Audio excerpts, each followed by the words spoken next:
আসসালামু আলাইকুম। স্বাগত জানাচ্ছি আমার আজকের আয়োজনে। আজ আমি আপনাদের জন্য আরেকটি রেসিপি নিয়ে হাজির হলাম। আমার আজকের রেসিপি থানকুনি পাতার বড়া। এটা আমাদের দেশের বিভিন্ন অঞ্চলে বিভিন্ন নামে ডাকা হয়ে থাকে।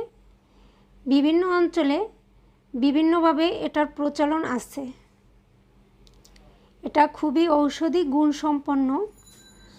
থানকুনি পাতার এই ঔষধি গুণ থাকার কারণে বিভিন্নভাবে রান্না করে খাওয়া হয়। থানকুনি পাতার বড়া তৈরি করতে আমি এরকম কিছু থানকুনি পাতা নিয়ে নিয়েছি। ডাঁটা থেকে পাতাগুলোকে আলাদা করে নিয়েছি। পাতাগুলোকে এভাবে একটু হাত দিয়ে চটকিয়ে নরম করে নিতে হবে।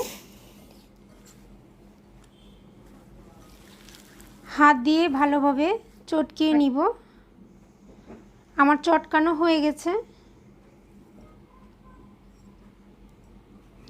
এই পর্যায়ে এর মধ্যে দিয়ে দিচ্ছি পেঁয়াজ কুচি, 3-4টা কাঁচামরিচ কুচি,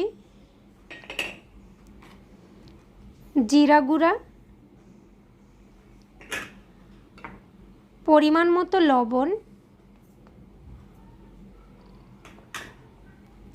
1 টেবিল চামচ পরিমাণ আদা রসুন পেস্ট, 1/2 চামচ পরিমাণ হলুদ গুঁড়া। এটা চাইলে আপনারা স্কিপ করতে পারেন।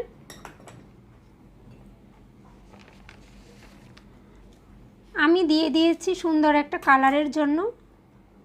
দিয়ে দিচ্ছি ধনিয়া পাতা কুচি এবং সবশেষে ডাল বাটা দিয়ে ভালো করে এইভাবে উপকরণগুলোকে হাত দিয়ে মেখে নিতে হবে। ডালের সাথে পাতাগুলোকে আমি এভাবে মেখে নিচ্ছি।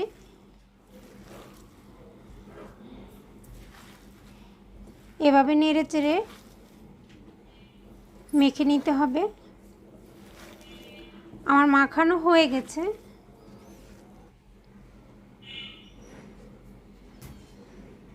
পাতাগুলো আমার মাখানো হয়ে গেছে। এবার চুলায় একটি হাঁড়ি বসিয়ে দিব। হাঁড়িটা গরম হয়ে গেলে এবার তেল দিয়ে দেব।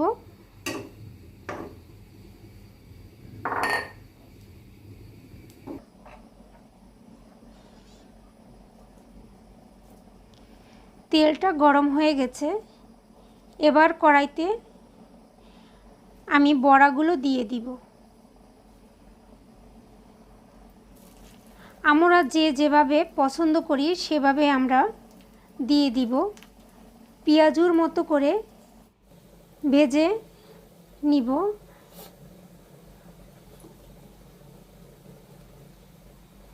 আপনারা যেভাবে পছন্দ করেন সেভাবে দিয়ে দিবেন।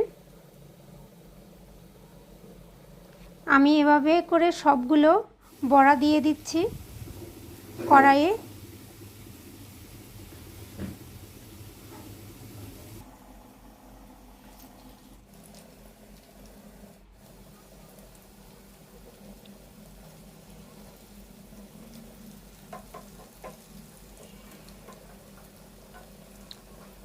এবার আমি উল্টিয়ে দিব।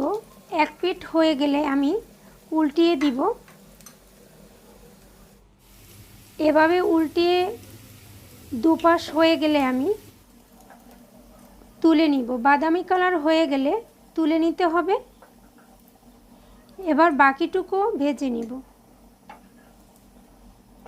দেখতেই পাচ্ছেন ভাজা হয়ে গেছে। দেখুন দেখতে কত সুন্দর হয়েছে এবং খেতেও সেই স্বাদ হয়েছে। আজকে আমার এই রেসিপিটি আপনাদের ভালো লেগেছে। ভালো লেগে থাকলে প্লিজ চ্যানেলটি সাবস্ক্রাইব করবেন এবং পাশে থাকা বেল আইকনটি প্রেস করে রাখবেন। পরবর্তীতে আবারও দেখা হবে।